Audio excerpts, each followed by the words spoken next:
Olá, estamos dando início a mais um programa Debates Le Monde Diplomatique Brasil, uma iniciativa do jornal Le Monde Diplomatique Brasil, em parceria com a TV PUC, o canal universitário e com a TVT, a TV dos Trabalhadores.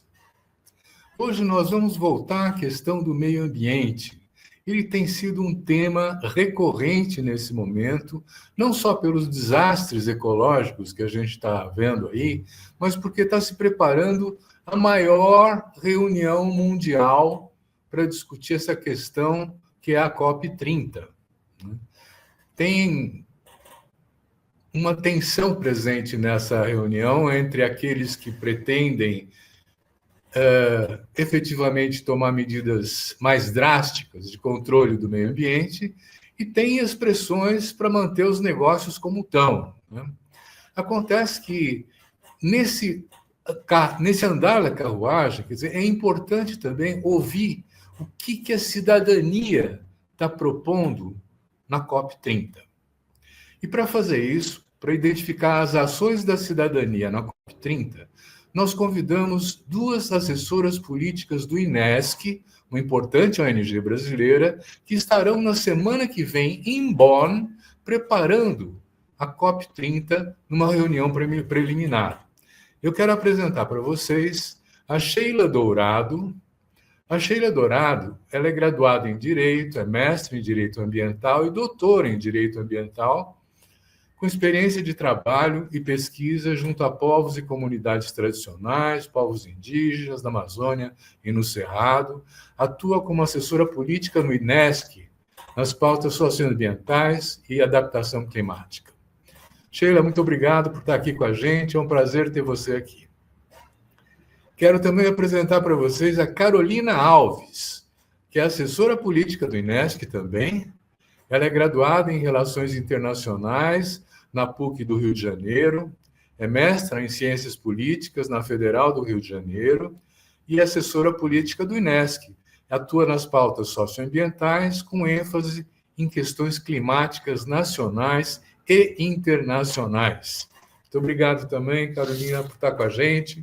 Vou chamar você de Carol aqui, é mais próximo, né? E queria, no começo, perguntar para vocês, afinal, o que vocês vão fazer em Bonn? Sheila, começa a responder para nós e depois a Carolina completa. Olá, Silvio, muito obrigada pelo convite. É um prazer estar aqui conversando com você. Nós temos uma agenda em Bonn que acompanha as negociações sobre financiamento climático, sobre adaptação climática e também sobre a Constituinte de Gênero, que é o Plano de Ação de Gênero da UNFCCC, em que nós discutimos a diversidade de gênero dentro das políticas climáticas. Nós temos basicamente esses 3 pontos, mas nós vamos acompanhar eventos que nós propusemos e também eventos que outras organizações propuseram, mas que nós vamos assistir dentro desses temas. Uhum. Então, a Carol pode falar um pouquinho mais. Oi, gente, boa tarde, obrigada pelo convite. Então, completando o que a Sheila disse, a gente vai acompanhar bem a negociação em Bonn, partindo do financiamento climático. Mas, além disso, a gente também tem alguns temas que eles se ligam um pouco, que é um pouquinho na questão de mercado de carbono. A gente também vai acompanhar um pouco a agenda de energia, que é muito importante para o INESC, porque o INESC, a gente tem alguns assessores que lidam com essa pauta e a gente faz estudos sobre subsídios, então, subsídios aos combustíveis fósseis. E, além desse estudo de subsídios, a gente também está estudando a questão da renda do petróleo, a gente faz um estudo todo em relação à energia, a transição energética justa. Então, também são pautas que a gente vai estar acompanhando agora nessa conferência que a gente vai estar indo semana que vem. Muito bom. Eu já queria explorar um pouco esses temas que vocês estão levantando, né? Financiamento climático e mercado de carbono. Isso não é mercantilizar um bem público, um bem que é uma floresta que tem que ser de todos nós? Então, é justamente um dos debates que a gente está levando para a conferência, essas falsas soluções, essas chamadas falsas soluções. E também o debate em torno disso, se elas realmente são falsas soluções, quem considera elas como tal, porque uma parte da sociedade civil considera isso falsas soluções, só que como elas chegaram com muita força nos territórios, nas comunidades tradicionais, com os povos indígenas, esses povos também estão demandando esses instrumentos para dentro das suas comunidades. Então, isso também, agora, o debate não é sobre se é falsa solução ou não, é como transformar esses instrumentos para que eles deixem de atender somente essa ótica de mercado. Porque o problema desses instrumentos todos é instrumentos de mercado para resolver um problema que o próprio mercado criou. Então, quando a gente cria salvaguardas dentro desses instrumentos, salvaguardas ambientais, quando a gente quando a gente transforma esses instrumentos desde as suas regras para que eles sejam efetivos para a comunidade e partam também da comunidade, aí a gente transforma um pouco essa ótica de falar que é uma única mercantilização. Então, a gente consegue, por meio da transformação dele, fazer com que ele seja efetivo, porque não dá mais para a gente falar hoje em dia que não queremos mercado de carbono nunca mais. O governo brasileiro está regulamentando o mercado de carbono agora com a lei que foi aprovada no passado. Então, isso está tudo acontecendo já, mesmo que a sociedade civil não queira. Então, agora o caminho é a sociedade civil se mobilizar para poder fazer com que esses instrumentos realmente atendam a quem precisa. Sheila, me conta uma coisa. Quando você está falando em financiamento climático, não é só o mercado de carbono, né? Tem mais coisa, não tem? Sim, nós estamos falando em como que o dinheiro, o recurso, chega até os países, né? Diversos países, porque nós temos uma necessidade de realizar ações de mitigação e de adaptação, né? Em todos os países do mundo. Isso é uma preocupação global. E os países mais ricos, né, deveriam ter o compromisso de colaborar com os países do sul global, né, e os países em desenvolvimento, para realizarem as suas políticas climáticas em combate às mudanças do clima, porque nós sabemos que essa quantidade absurda de carbono na atmosfera, que é exatamente o que provoca, né, as mudanças climáticas, são os países em desenvolvimento que têm grande responsabilidade sobre isso, né? A partir das seus processos de industrialização, né? Então, nós temos existe uma dívida mesmo a ser, que tem sido cobrada pelos países em desenvolvimento para que os países envolvidos possam auxiliar nesse processo com a destinação de recursos, né? Então, uma das preocupações dessa COP, e bom, por ser uma conferência, uma pré-COP, né, onde as negociações são encaminhadas, existe essa preocupação da implementação do Acordo de Paris, que é de 2015, né, em relação ao financiamento. A implementação é basicamente o financiamento climático, né, e os instrumentos, né, de implementação. Então, existe uma preocupação de como que esse recurso vai chegar nos países. Então, existe uma previsão de 300 bilhões para políticas climáticas, tem sido considerado insuficiente, né? E uma previsão de 1,3 trilhões, que seria o necessário, mas também esse número está sendo contestado já com novos estudos, né? 1,3 trilhão para as políticas climáticas. Por ano, Isso seria né? Por ano, exatamente. Então, nós temos uma necessidade de pressionar no sentido de que esse financiamento aconteça, né? Que esses recursos sejam transferidos para essas localidades e que cheguem efetivamente às pessoas e às comunidades que necessitam. Deixa eu complicar um pouco a coisa, porque na divisão internacional, nas relações comerciais, tal, o sul global, e o Brasil se inclui nisso, é um grande fazendão que oferece minério, que oferece recursos minerais de qualquer jeito, que oferece a comida, que oferece soja, gado, essas coisas, né? Quer dizer, e isso implica em desmatamento, implica em emissão de gases, né? E é o lugar do sul global nessa relação, né? O norte não quer outra coisa, quer o fazendão aqui, né? Então, como é que eles vão financiar uma coisa, né, que, na verdade, para combater uma coisa constitutiva da relação entre o norte e o sul? Eu fico pensando, Carol, que a gente precisaria ser um pouco mais realista. Por exemplo, o Acordo de Paris tem 196 países que assinaram. Até agora, aquele plano até 2030 para reduzir as emissões de carbono, só tem 19 países que entregaram. Vocês estão apostando na COP30?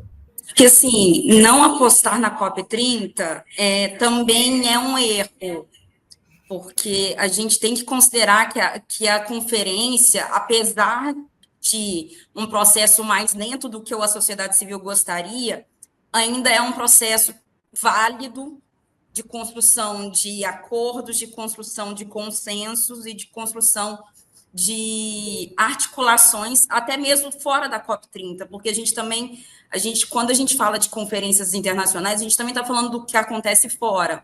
Principalmente esse ano, considerando a COP30 aqui no Brasil, a gente tem o processo da Cúpula dos Povos, que também é um processo importante. Então, falar de COP também é falar né, é um processo muito válido. Quando a gente vê essas NDCs, né, que essas contribuições nacionalmente determinadas que os países não entregaram ainda, uma avaliação inicial que a gente pode fazer é que parte disso está condicionada a esse financiamento. Porque, como a Sheila falou, a meta que foi acordada na COP29 ano passado foi de 300 bilhões, e sendo que para essas contribuições das NDCs conseguirem ser implementadas, elas precisariam de 400 bilhões. Isso em relação ao ano passado, né, as últimas contribuições, que não são nem as contribuições novas.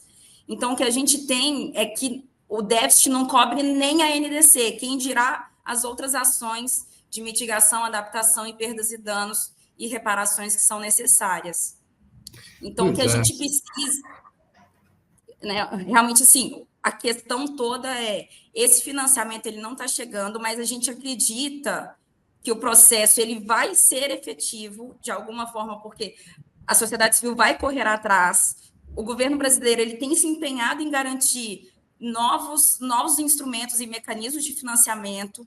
Então, acho que a confluência de atores do sistema internacional está trabalhando para que esse acordo e essas metas elas consigam ser implementadas, porque a visão geral, e principalmente a gente se baseando na ciência, as mudanças climáticas já estão acontecendo, a gente já está vivendo os efeitos, os países do norte não vão ter como fugir disso, eles estão tendo cada vez mais enchentes, cada vez mais períodos de seca, cada vez mais períodos de calor extremo, que está morrendo muita gente nos países do norte por conta de ondas de calor.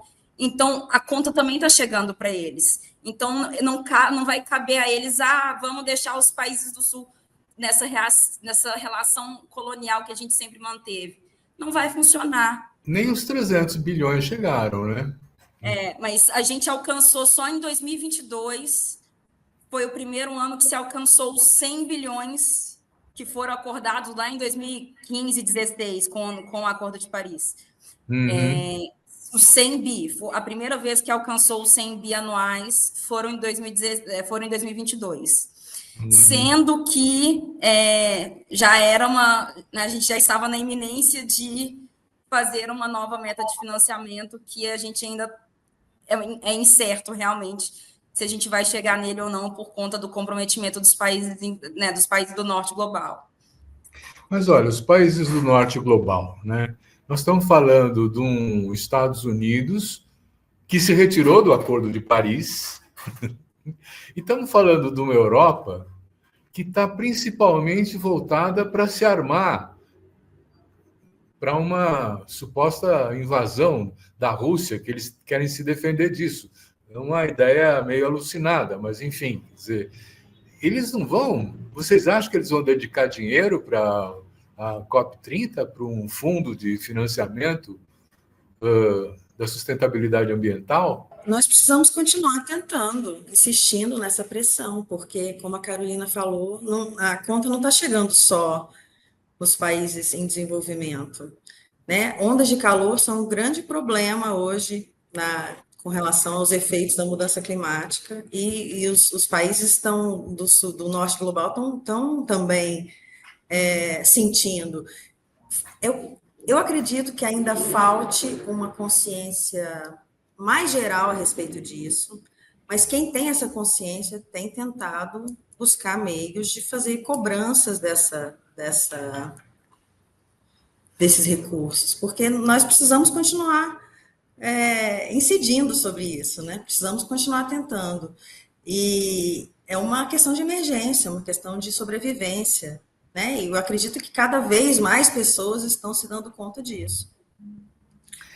Tanto aqui quanto lá. Contam para a gente como é que está sendo a articulação internacional da sociedade civil para participar da COP30. Vocês estão indo para uma reunião preliminar, que também tem representantes de governo, essas coisas, né? Mas na sociedade civil, está se tecendo alguma rede, alguma coisa assim? A gente tem alguns processos participativos dentro da COP em relação à sociedade civil. A gente tem a Cúpula dos Povos, que talvez seja o maior processo que a gente vai ter de participação da sociedade civil em si, que é uma cúpula paralela. Então, as atividades da COP30, que já vai até mesmo para Bonn, já vai levar um evento paralelo para poder apresentar o que vai ser esse processo todo da Cúpula dos Povos em Belém. A Cúpula dos Povos está prevista para acontecer na primeira semana da COP30, e está confluindo um número enorme de organizações da sociedade civil internacional. Eu não vou ter o número aqui aproximado, porque o número está se atualizando a cada semana. A última vez que a gente tinha de expectativa eram mais de 600, 700 organizações já trabalhando para poder construir a Cúpula dos Povos e trazer as pessoas com uma expectativa de pelo menos 15 mil representantes da sociedade civil mundial em Belém, construindo convergências sobre justiça climática, transição justa, um financiamento que chegue às populações, que chegue às comunidades. Então, esse processo já está acontecendo, e também tem alguns processos paralelos a esse também, como a COP do Povo, que são as COPs mais descentralizadas de algumas comunidades, principalmente ali da região do norte do país. Então, são vários processos que estão acontecendo em paralelo e que vão culminar com uma grande demonstração da força da sociedade civil internacional e principalmente do Brasil nesse processo todo da COP30. Muito bom. Nós vamos fazer um pequeno intervalo e já voltamos, tá bom?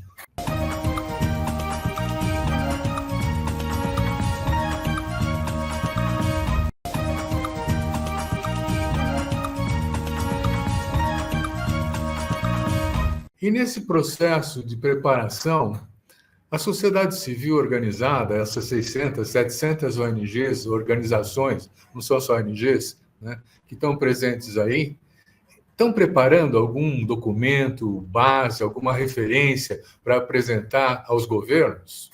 A ideia toda na cúpula é justamente construir convergências entre os movimentos e organizações e todos os presentes que vão estar na cúpula, e construir posicionamentos mesmo que assim, a gente ainda está construindo a programação e fechando toda a programação, mas a ideia é justamente construir posicionamentos e construir uma voz da sociedade civil, para que a sociedade civil consiga incidir de alguma forma nas negociações, falando, olha, isso aqui não é o que a gente quer, a gente não pediu isso, a gente quer mais ambição, a gente quer justiça climática, a gente quer que a transição sirva aos nossos interesses, a gente não quer políticas que sejam só de baixo para cima. Então, a gente também quer que a gente possa ter voz na construção dos processos. Ao elaborar essa preparação,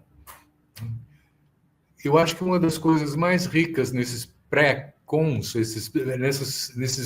nesses momentos preparatórios, é esse negócio de estabelecer conexões, redes internacionais, encontrar ONGs de outra parte do mundo e fazer a ponte para construir junto as coisas, né? Quer dizer, vocês estão com conexões com a Ásia, com a África, com outros países da América Latina? Esse sul global está se armando para apresentar-se na COP30? Sheila, diz aí para nós.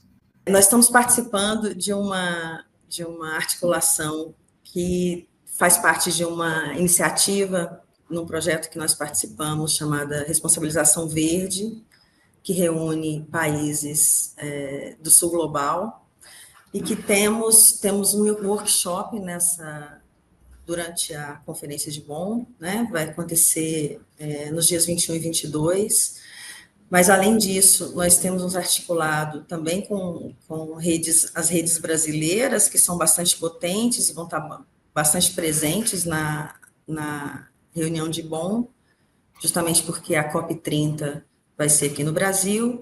Então, nós nos organizamos com o Observatório do Clima, com a Rede por uma Adaptação Antirracista, Coalizão Negra por Direitos. São redes que nós nos articulamos aqui no Brasil, que também vão ter representantes lá na conferência. Muito bom. Nós participamos de articulações para submissão de eventos paralelos, né, às negociações. Então, nesses espaços também vão ser discutidos pontos muito importantes para nós, a sociedade civil, e essa articulação em rede nos fortalece muito, né? Nos fortalece, inclusive, naquilo que eu dizia sobre pressionar as negociações, né, para que elas tenham um resultado mais eficiente para nós, né? Tanto em relação ao financiamento, quanto à questão da adaptação também, que a COP30 tem sido proclamada como a COP da implementação e da adaptação climática, que é um tema que interessa muito aos países em desenvolvimento, os países do sul global, porque a adaptação é basicamente local, é como as localidades, como as cidades, os municípios, as comunidades vão se adaptar às mudanças do clima. Então, é uma pauta bastante local, que começa a ter relevância nos últimos anos dentro das conferências internacionais, porque antes a agenda da mitigação ela predominava, né, nas conferências, mas essa tem uma expectativa de que essa COP seja também um lugar de discussão e de avanços com relação à adaptação climática, inclusive uma discussão sobre a meta global de adaptação, né, que é um compromisso coletivo do Acordo de Paris, para que nós tenhamos indicadores globais, né, instrumentos, metas globais de adaptação para orientar esse processo, para que os países realizem esses processos, né, da melhor maneira possível. Uhum. Carol, vai ter reunião dos BRICS em julho, né, no Rio de Janeiro. E o Brasil preside os BRICS nesse momento. Você acha que essa reunião dos BRICS pode influenciar a COP30? Pode tomar alguma decisão que ajude a impulsionar essa luta contra o desmatamento, contra a poluição? Eu acho que esses processos todos se conectam de alguma forma. Quando o Brasil aceita fazer uma COP30 no mesmo ano em que é presidente dos BRICS, acho que tudo se junta. E as agendas estão super conectadas, até porque com esse, né, você mesmo falou dessa questão da destinação de recursos do Norte está mais direcionada para questões militares e a saída dos Estados Unidos do Acordo de Paris, então um percebido enfraquecimento desse processo multilateral. Os BRICS é muito importante para se colocar como esse bloco que vai trabalhar para efetivamente garantir o sucesso das negociações. Então, o Brasil tem sido muito efetivo em construir uma participação social no processo do BRICS. Então, tem o Fórum Civil Popular dos BRICS, que está em processo de construção de recomendações para essa reunião aqui, e o BRICS Brasil já publicou uma primeira resolução de financiamento climático. Então, tem sido conduzido todo um trabalho já, acho que para justamente colocar os BRICS nesse papel de protagonista em Belém, para além da cúpula. Não vai parar ali o trabalho dos BRICS esse ano, com certeza. Que bom, eu fico feliz com isso. Queria entender o seguinte: vocês estão indo para Bonn para participar dos debates, para participar de uma discussão. Vocês estão levando propostas para defender? Então, estamos. O INESC, assim, nessa agenda muito do financiamento climático, que a gente entende que esse financiamento a gente precisa falar de justiça climática dentro do financiamento. Ele precisa ser um financiamento justo, ele precisa ser um financiamento novo. E quando a gente fala novo, a gente fala, não dá para reciclar os velhos instrumentos de financiamento e colocar esses instrumentos e colocar dinheiro nesses velhos instrumentos que já não servem para garantir um financiamento equitativo também. Porque quando a gente fala de justiça climática, a gente fala de distribuição de recursos equitativa. A gente também fala de um financiamento que trabalhe em prol das comunidades, então que ele sirva para projetos ou para iniciativas que as próprias comunidades, povos tradicionais, comunidades tradicionais, povos indígenas, que partam deles, que saia da base e que cheguem na base também, que a base fala, olha, a gente precisa de dinheiro para isso, e o dinheiro vá para ali. Então, o INESC defende esse financiamento. Além disso, a gente também está tratando, como a Sheila falou, o mercado de carbono, ele não é financiamento climático. A gente sabe disso e a gente bate muito nessa tecla. Mercado de carbono e financiamento climático são duas coisas diferentes.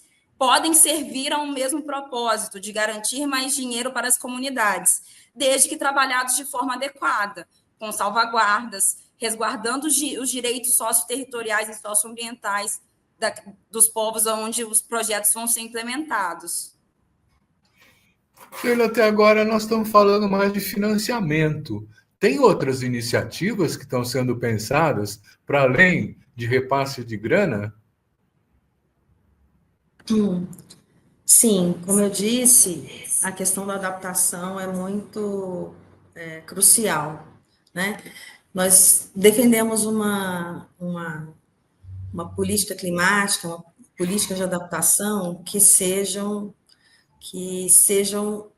combativas às desigualdades, né?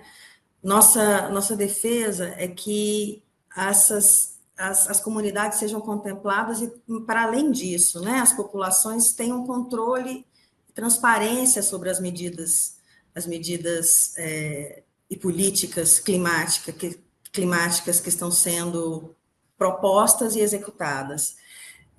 Nós temos uma incidência também com relação, dentro dessa questão da diversidade, no plano de ação de gênero, que eu havia comentado antes, que busca justamente, primeiro, né, que mais mulheres, né, tenham espaço e tenham voz nos espaços deliberativos da conferência, que as especificidades de gênero sejam consideradas nas políticas climáticas e que as mulheres tenham também essa participação ativa e essa possibilidade de controle sobre as políticas que afetam as suas vidas, né? E a gente sabe que também, além das mulheres, as populações também racializadas, né, são mais suscetíveis aos efeitos, são mais vulnerabilizadas em relação às mudanças do clima. Então, o INESC, justamente por entender que a nossa política climática tem que combater as desigualdades e tem que promover a justiça climática, a justiça social, a nossa incidência vai ser no sentido de fortalecer esses espaços, fortalecer essa discussão. Vai haver uma discussão grande, movimentada por iniciativa da ONU Mulheres, com relação a esse plano de ação de gênero. Um plano de ação para afrodescendentes também tem sido discutido, diretrizes, né, guias que contemplem populações indígenas e afrodescendentes. Então, nossa preocupação é que tudo que diz respeito a combate à mudança do clima esteja atrelada à questão da justiça social e da justiça climática, e o combate ao racismo ambiental, porque são essas comunidades que acabam sofrendo os maiores efeitos, né? As mudanças climáticas afetam a todo mundo, mas não afetam a todas as pessoas da mesma maneira. Uhum. Nós vamos fazer um pequeno intervalo e já voltamos.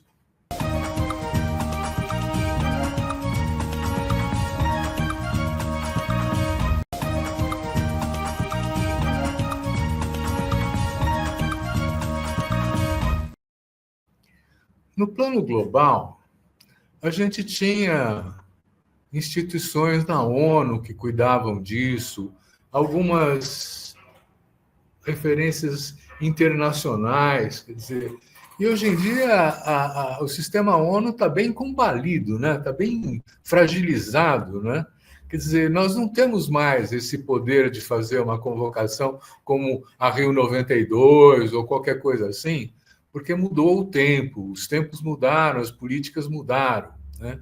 Quer dizer, mas me surpreende que na COP30 esteja sendo esperado tanta gente, né? Por que vocês avaliam que tem essa afluência? Por conta da importância da questão, porque tem poucas reuniões de caráter social, então vamos lá. Como é que é isso, hein? Carol.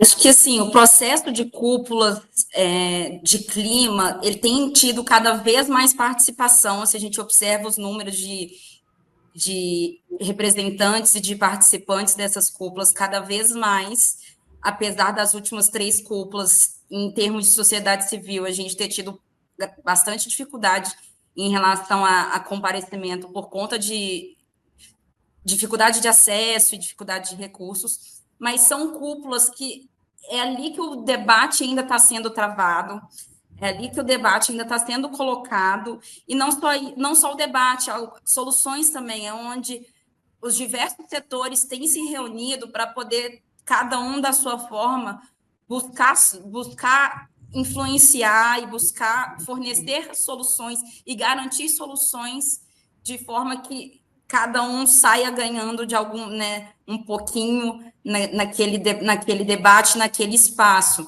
Então, são espaços cada vez mais de articulação desses diferentes setores e que tem sido justamente por isso, tem atraído cada vez mais gente, porque uma vez que permite que o setor privado dialogue com o governo, e aí que o setor privado lá do Sudeste Asiático consiga dialogar com os governos com mais facilidade aqui do Sul Global, aqui da América, por exemplo, aí isso ganha espaço e amplia também a participação desses atores e as possibilidades de articulação de todos esses atores.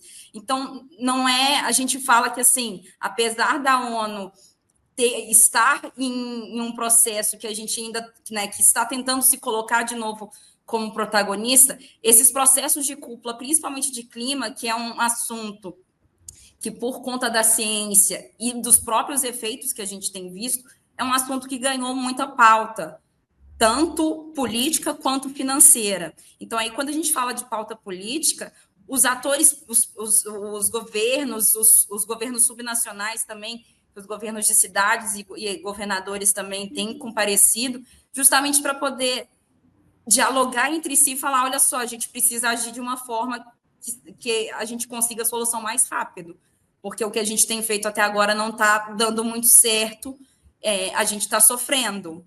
Então, principalmente os países do sul global. Então, esse processo é muito importante, sim. Contradizer e falar que o multilateralismo não está funcionando é ignorar todo um histórico do que foi o processo multilateral e ignorar o que ele tem sido ainda, que ele tem permitido a articulação dos diversos atores em prol de decisões e de negociações e de momentos que deem frutos, não seja agora, pode ser frutos futuros, porque a gente também está falando de processos de curto, e médio e longo prazo. Nós estamos olhando para um processo que está em acelerado processo de mudança. A Califórnia pega fogo, o Brasil fica com as matas ardendo, enfim, quer dizer, tem neves e até o Saara tem água agora, está mudando esse negócio, né? Quer dizer, e é muito rápido, né? E você diz que essa COP30 ela está se focalizando na mitigação, quer dizer, em como suavizar o impacto dessas mudanças, né? Quer dizer, como proteger um pouco a humanidade dessas mudanças. Focar na mitigação quer dizer que não tem mais jeito, quer dizer, já desandou o clima? Na verdade, eu disse que no foco na adaptação, né? Que são os dois aspectos da política climática, né? Que especifica muito a política climática, é a questão da mitigação, exatamente tentar reduzir a quantidade de carbono, de gás carbônico na atmosfera, né? Com medidas de redução de combustíveis fósseis, mudança de matriz energética, né? Redução do desmatamento tem a ver diretamente com isso, né? Porque o desmatamento é a nossa maior fonte de emissão de gases de efeito estufa. Mas a adaptação e a mitigação, no caso, esse propósito da descarbonização, ele interessa ao mundo inteiro, né? Interessa a todos nós, interessa também e principalmente aos países do norte global, né? E no caso da adaptação, como os efeitos são muito locais, cabe aos países desenvolverem a maior parte do trabalho, né? E dentro dos países são os municípios que sofrem os maiores impactos, né? E que são as localidades que precisam realmente de medidas de adaptação climática, né? O Brasil tem feito um esforço nesse sentido da adaptação. Recentemente teve uma consulta pública, aliás, 2 consultas públicas, no final do ano passado, sobre a Estratégia Nacional de Adaptação, que é um componente do Plano Clima Adaptação, né? O Plano Clima brasileiro, ele tem a vertente da adaptação e da mitigação. Dentro da adaptação, nós temos a Estratégia Nacional e planos setoriais, 16 planos setoriais que tratam, que foram escritos pelos ministérios, né, com apoio também da sociedade civil, principalmente na incidência da consulta pública, e foram 16 planos setoriais, tratando de energia, povos indígenas, igualdade racial, biodiversidade, agricultura. Então, 16 planos com esse propósito de criar um marco para a nossa política climática nacional. Então, tanto a adaptação quanto a mitigação serão bastante discutidas, mas o que eu disse é que neste ano, a adaptação que até pouco tempo atrás tinha sido negligenciada nas conferências internacionais, agora ela aparece com mais força, porque é uma necessidade urgente nossa, né, de adaptação. A gente tem tido cada vez mais eventos climáticos extremos, né, mais desastres, né, que não são desastres naturais, não podemos encarar como desastres naturais, eles têm um componente humano, né, na ocorrência destes desastres, porque é uma junção de vulnerabilidades que já existem nas localidades, nos municípios, com a ocorrência de eventos climáticos extremos. Então, é uma situação que, para remediar, é mais cara e mais custosa, não só em termos de recursos financeiros, mas acontecem perdas de vida, né? Perdas de bens, é muito mais difícil remediar do que prevenir. E a sociedade civil tem insistido muito na questão da prevenção dos desastres e cobrado posições e orçamento para isso, né? Do governo e também dos países em desenvolvimento para colaborar nessa adaptação, uma adaptação que reduza desigualdades e que possa contemplar, né, as especificidades dos países nas suas localidades. Pois é. Olha, eu não estou lembrando agora o nome do ambientalista, mas eu tenho aqui. Ele fala 43 empresas transnacionais presentes em 30 e poucos países do mundo são responsáveis por 80% da poluição. Não é tanta empresa, quer dizer, daria para tentar fazer alguma iniciativa, mas elas são transnacionais, poderosas, não é? E não temos assim uma legislação internacional nesse momento capaz de impor regras e disciplinar essas companhias, não é? Quer dizer, não é uma pista muito interessante essa, dizer, olha, não são tantos os poluidores e nós poderíamos exercer de fato algum controle se houvesse uma articulação internacional, Carol? E essa é sempre a grande questão em torno do sistema internacional, né? O quanto a gente consegue criar regras para os países soberanos exercerem em seus territórios, que é a grande questão de como realmente fazer que os países cumpram regras, sendo que eles são soberanos para decidir se eles vão cumprir ou não.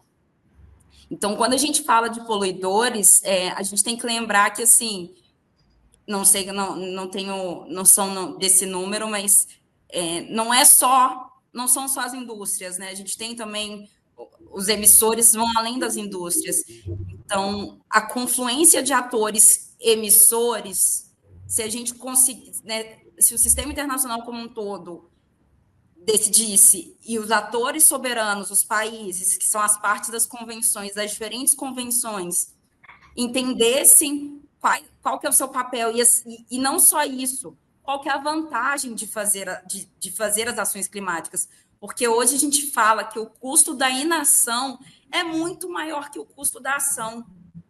Então, é esse o ponto que talvez a gente tenha que tratar com esses países, principalmente com os países do norte global. Olha só, o custo de você não fazer nada a médio e longo prazo é muito maior do que o custo de você fazer o mínimo. Então, talvez esse é o ponto, e talvez é isso que eu quero deixar aqui. O custo da inação é muito grande, o custo da ação é muito menor. Então, para os países do norte, eles fazerem alguma coisa, custa muito pouco, porque já são países com uma riqueza muito grande.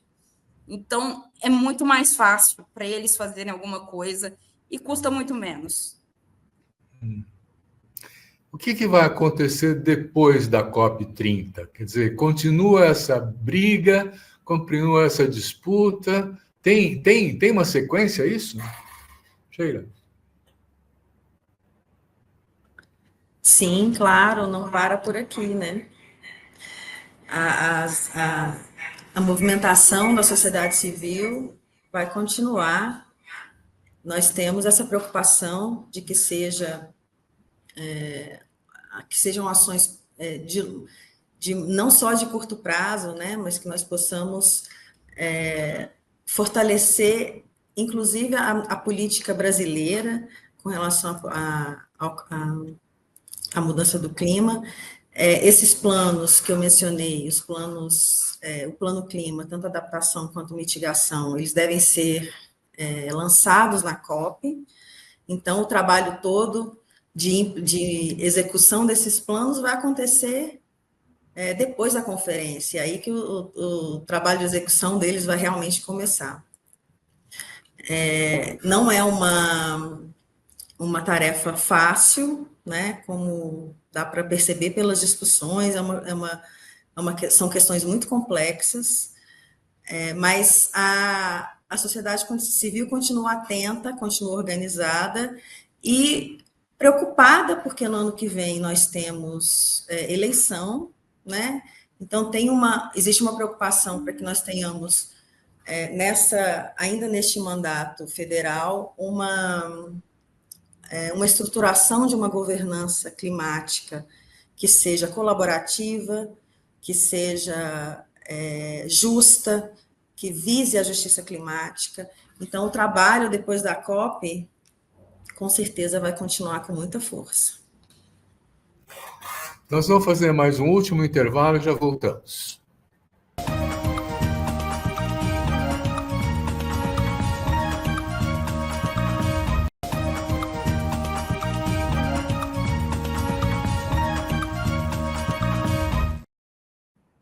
Carol, parece que o Brasil foi um dos poucos países que apresentou um plano, né, de redução das emissões de gases, né? Quer dizer, e temos aí, por exemplo, o Fundo Amazônia, né? Quer dizer, que recursos a gente tem à disposição para poder cumprir essas metas que nós estamos identificando? A gente tem uma multiplicidade de fundos hoje, instrumentos financeiros, que servem justamente para garantir que essas metas que o Brasil tanto pediu e tanto, né, colocou para si, vamos... que, né, a gente tem uma meta de uma redução de 59% das emissões, no mínimo, até 2035. Então, como é que vamos fazer isso? Muita dessas metas estão atreladas ao Plano Clima, e aí, além do Fundo Amazônia, tem alguns instrumentos que o Brasil já previu que vai se utilizar para poder garantir que essas ações, que ainda não estão completamente categorizadas dentro dessa nova contribuição, qual setor vai ser mais responsável pelo quê, ou qual setor vai fazer mais. Só que um instrumento que o Brasil tem colocado muito em discussão e tem batalhado por ele esse ano é o TFFF, que é um novo instrumento financeiro que o Brasil está na liderança e criando esse instrumento, que é o Fundo de Florestas Tropicais para Sempre, que é justamente um fundo para recompensar o não desmatamento, então recompensar, né, dar garantias para a floresta de pé. Então, o Brasil está correndo atrás, né? Eu dei o exemplo do TFFF, porque é justamente um exemplo de como o Brasil está correndo atrás de diferentes instrumentos para garantir que as suas metas sejam cumpridas, mesmo que esse dinheiro não venha do norte global. Porque como a gente teve os 300 bilhões decididos ano passado, o Brasil, né, o governo brasileiro entendeu, o governo federal entendeu, olha, então agora a gente vai ter que buscar formas da gente garantir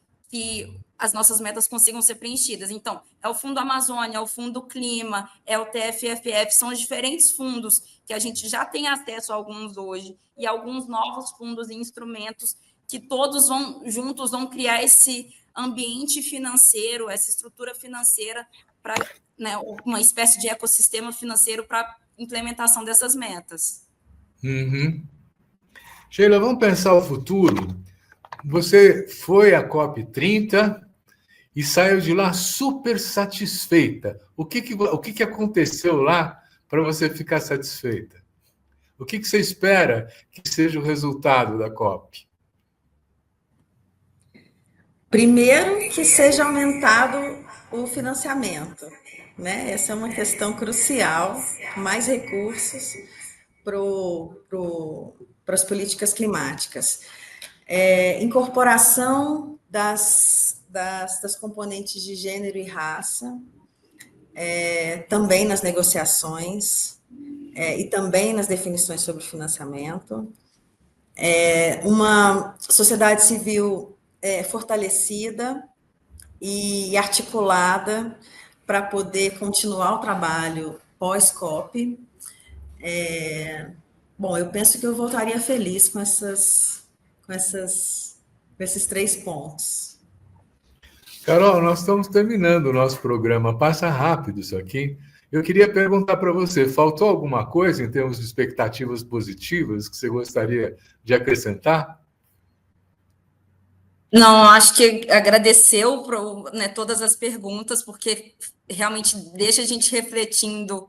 Essa última pergunta para a Sheila, me pego pensando o que seria, realmente, assim, o que teremos de bom para a COP e o que teremos de bom para... Bom também, com todo o perdão do trocadilho, porque é justamente o que a gente já consegue fazer desde agora, desde daqui a 15 dias, 20 dias, o que a gente já consegue fazer, porque acho que todo o movimento da sociedade civil é garantir justiça climática, porque a gente precisa realmente entender quem são os povos vulnerabilizados e falar, olha só, a gente não está cuidando dos nossos mais vulneráveis. Então, a justiça climática vem justamente nessa tentativa de cuidar de todos e cuidar daqueles que não conseguem cuidar de si, considerando todas as responsabilidades que todos temos, mas temos com algumas diferenças. Então, considerando o princípio das responsabilidades comuns, porém diferenciadas, e as suas respectivas capacidades. Muito bem. Bom, eu quero agradecer muito, então, a Sheila Dourado e a Carolina Alves por esse papo que vai nos introduzindo nos caminhos que estão sendo construídos até a COP30, né? E agradecer também a você que nos assiste, dizendo, semana que vem tem mais. Obrigado.